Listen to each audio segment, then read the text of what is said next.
स्वागत है आपका अपने YouTube channel Kavya classes SPN में। जैसा कि मैंने बताया था कि आपकी क्लासेस कुछ दिनों के लिए बंद रहेंगी और 18 तारीख से फिर से कंटिन्यू होंगी। तो आज 18 अगस्त है, आज से आपकी क्लासेस फिर से कंटिन्यू हो रही हैं। पिछले टर्म पर अगर आपको याद हो तो मैंने आपको क्लासिफिकेशन ऑफ सब फाइलम हेमिकोडेटा पढ़ाया था। उसी क्रम को जारी करते हुए आज का हमारा टॉपिक है, उसी चैप्टर का जो है एनिमल पढ़ेंगे हम लोग, बैलेनोग्लोसस।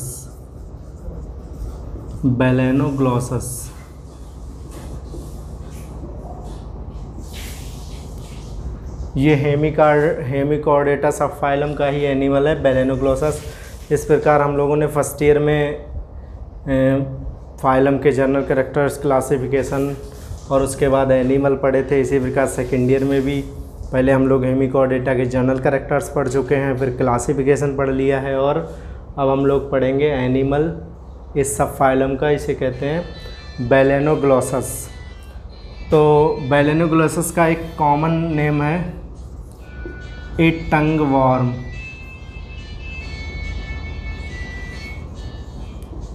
टंग वॉर्म इसका कॉमन नेम है, ए टंग वॉर्म। इसका ये कॉमन नेम है, कॉमन नेम मतलब ये टंग की तरह, जीभ की तरह दिखाई देता है। जो टंग होती है हमारी उसकी तरह दिखाई देता है, इसलिए इसका नाम रखा गया है ए टंग वॉर्म। तो सबसे पहले जो है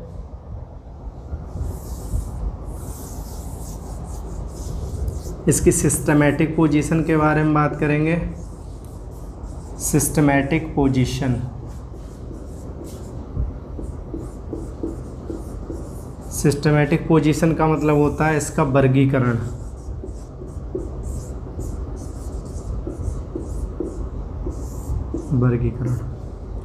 तो वर्गीकरण में क्या है कि जानते ही हो, फाइलम ये है कॉर्डेटा,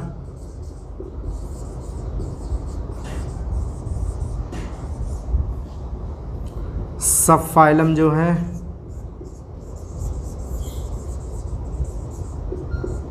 हेमिकोडेटा,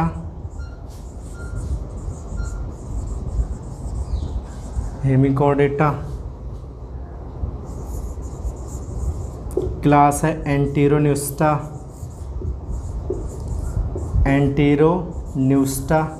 पहले पढ़ चुके हैं ये सब।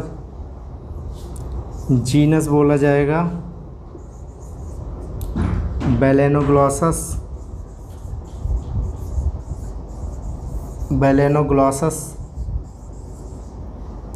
और स्पीसीज जो है इसकी, स्पीसीज जो आपको पढ़नी है क्लेविजेरस।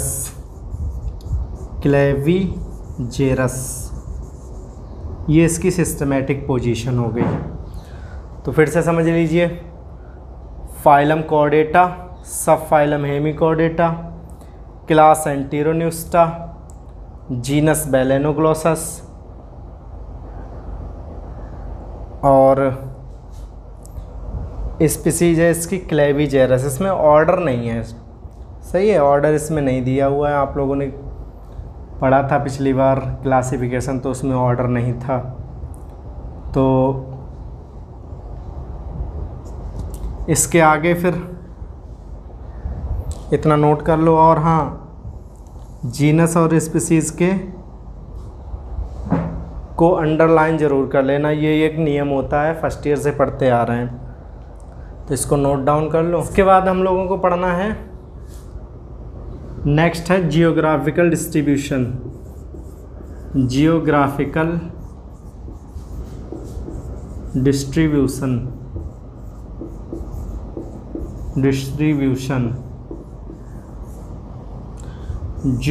डिस्ट्रीब्यूशन का मतलब होता है भौगोलिक वितरण।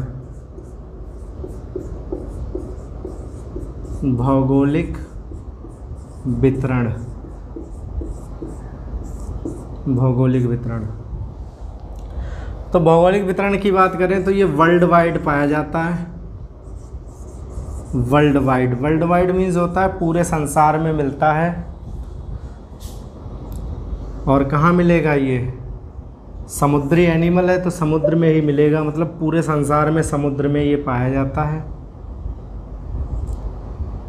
20 स्पीसीज इसकी जो है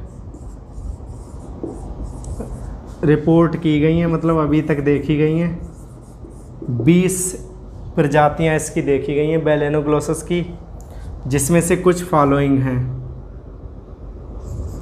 सम आर फॉलोइंग।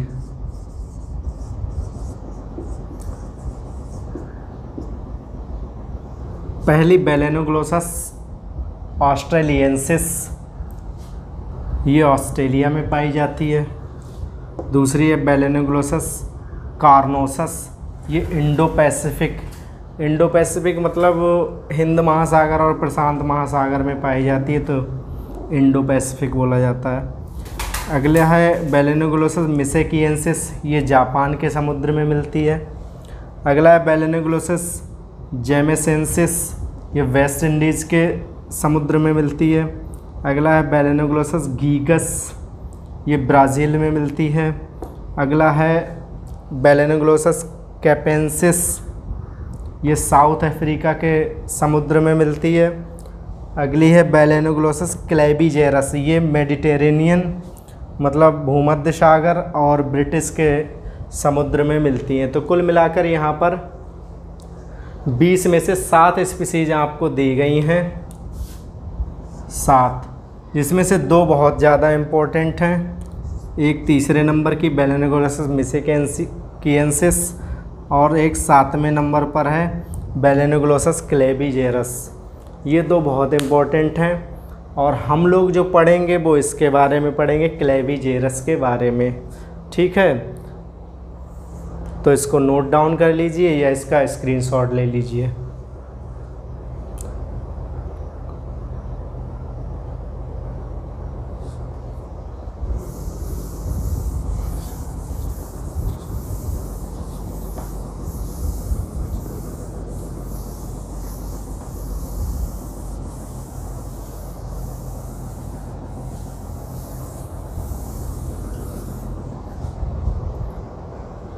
अगला हम लोग पढ़ेंगे इसी में बेलेनोग्लोसस में ही हैबिट एंड हैबिटेट, जिसे हम बोलते हैं स्वभाव तथा वासस्थान। स्वभाव तथा वासस्थान। तो स्वभाव तथा वासस्थान में हम ये पढ़ेंगे कि ये कहाँ रहता है और कैसे रहता है। तो ये इसका कहलाएगा स्वभाव तथा वासस्थान। तो मैंने पहले ही बताया ये एक समुद्री एनिमल है, समुद्री को बोलते हैं मैराइन। तो ये मैराइन एनिमल है, समुद्री एनिमल है। और कहाँ रहता है ये? समुद्र के किनारे रहता है, समुद्र के किनारे।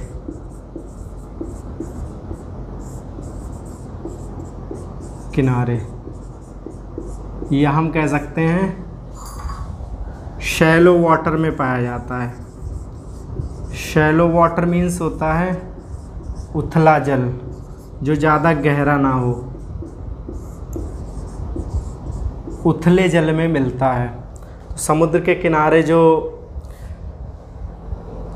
उथला जल होता है उसी में मिलता है।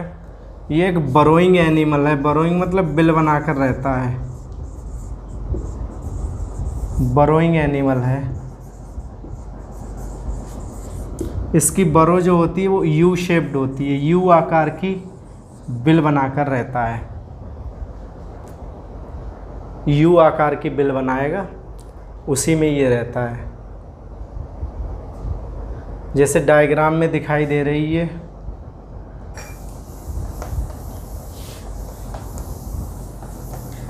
जैसे मैं डायग्राम बना रहा हूँ, इस डायग्राम में आप देखिए, जैसे ये समुद्र का तल है, इसी में यहाँ पर बिल बना के इस प्रकार से रहेगा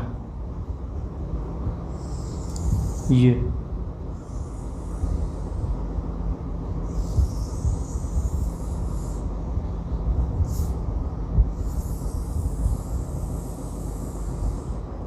ये यू आकार की बिल है इसकी बनाई हुई बरो, इसी बरो में रहता है। ये लगभग 50 से 75 सेंटीमीटर गहरी होती है, मतलब एक भुजा की गहराई जो होती है 50 से 75 सेंटीमीटर होती है। इसी के अंदर जो है ये एनिमल रहेगा।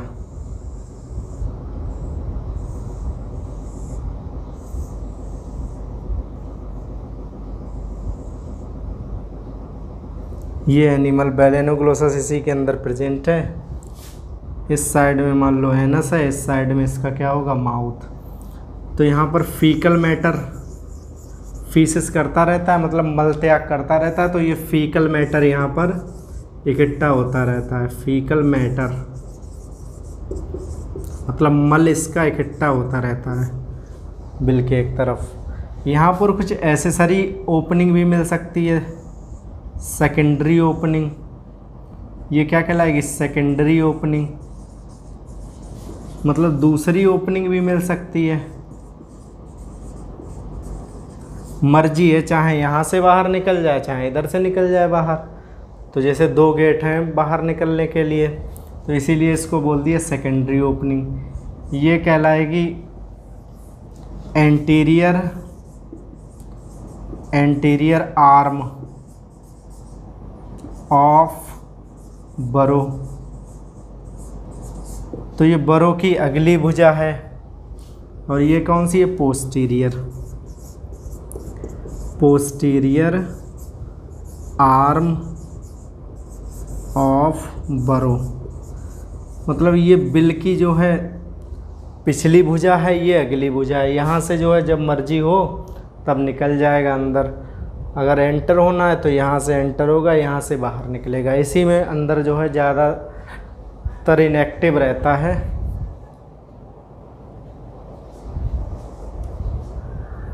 इसका डायग्राम आप लोग जो है बना सकते हैं, या फिर जो है स्क्रीनशॉट ले लीजिए इसका। ये बाकी जो है क्या है, सरफेस है।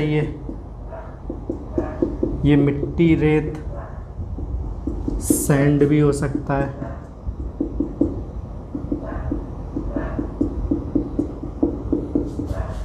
ये क्या है, मड, ये मिट्टी है।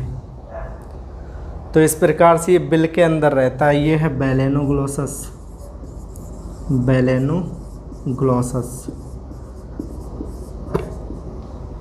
तो इस प्रकार से ये रहता है। तो ये इसका वास स्थान है, समुद्र के किनारे मिलेगा, ज़्यादा गहरे जल में नहीं मिलता है।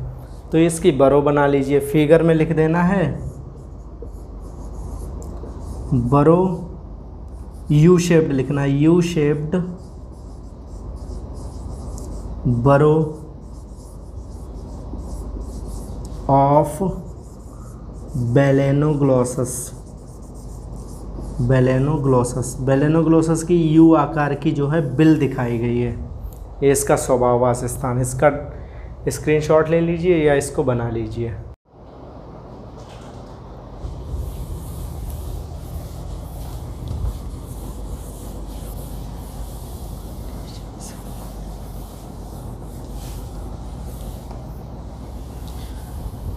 तो हैबिट एंड हैबिटेट के बाद हम लोग पढ़ेंगे इसकी एक्सटर्नल मॉर्फोलॉजी। एक्सटर्नल मॉर्फोलॉजी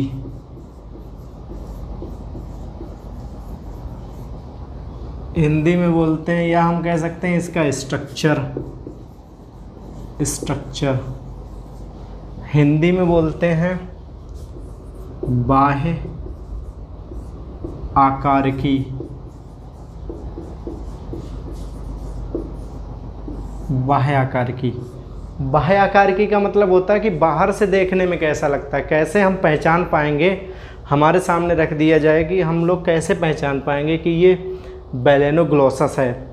तो इसकी स्टडी करना मतलब आउटर स्ट्रक्चर की स्टडी करना, उसका रंग कैसा है, रूप कैसा है, साइज कैसा है, देखने में कैसा लगता है, लंबा है, पतला है, चौड़ा है। तो ये सब जो हम लोग एनिमल का स्ट्रक्चर देख के बताते हैं, बाहरी स्ट्रक्चर वो कहलाती है बाह्य आकार की।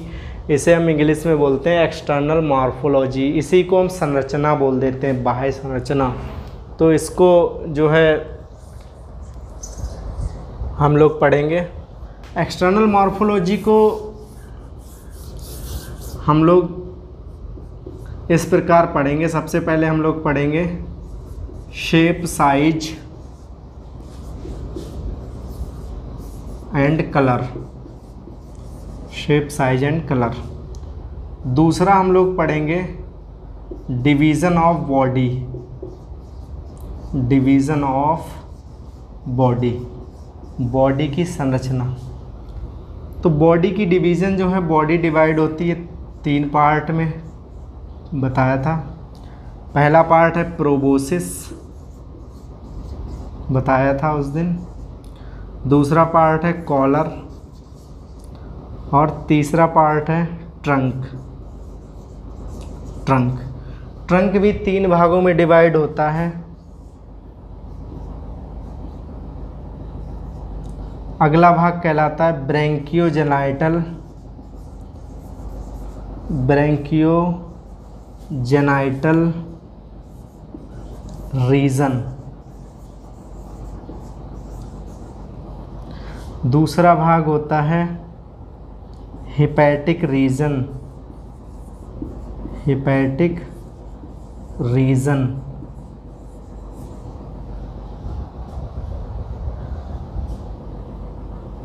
और तीसरा कहलाता है post hepatic region, post hepatic region. Region means जानते ही वो क्षेत्र होता है। तो branchiogenital region, hepatic region, post hepatic region, ये 3 रीजन्स में डिवाइड होता है ट्रंक। तो जाहिर सी बात है सबसे लंबा बॉडी का जो पार्ट होगा वो कौन सा है? ट्रंक। इसके दूसरे नाम भी हैं, इसे प्रोटोसोम भी कहते हैं, प्रोटोसोम। इसको मीजोसोम भी कहते हैं, मीजोसोम। और इसको मेटासोम भी कहते हैं, मेटासोम।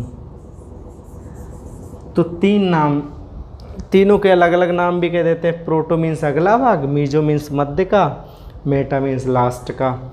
तो ये 3 रीजन ट्रंक के हैं। एक छोटा सा रीजन कॉलर है, अगला रीजन कहलाता है प्रोबोसिस। तो हम लोग इतने पॉइंट्स पर डिस्कस करेंगे एक्सटर्नल मॉर्फोलॉजी मतलब स्ट्रक्चर को। तो आज समय की थोड़ी कमी है, तो उसको देखते हुए ये वाला जो इसके आगे का कंटिन्यू हम लोग अगले नेक्स्ट जो है लेक्चर में करेंगे, मतलब 19 तारीख को कल। ठीक है, आज के लिए इतना ही, इसको नोट डाउन कर लीजिए। ठीक यही हेडिंग्स के बारे में हम लोग पढ़ेंगे। आज के लिए इतना ही, धन्यवाद।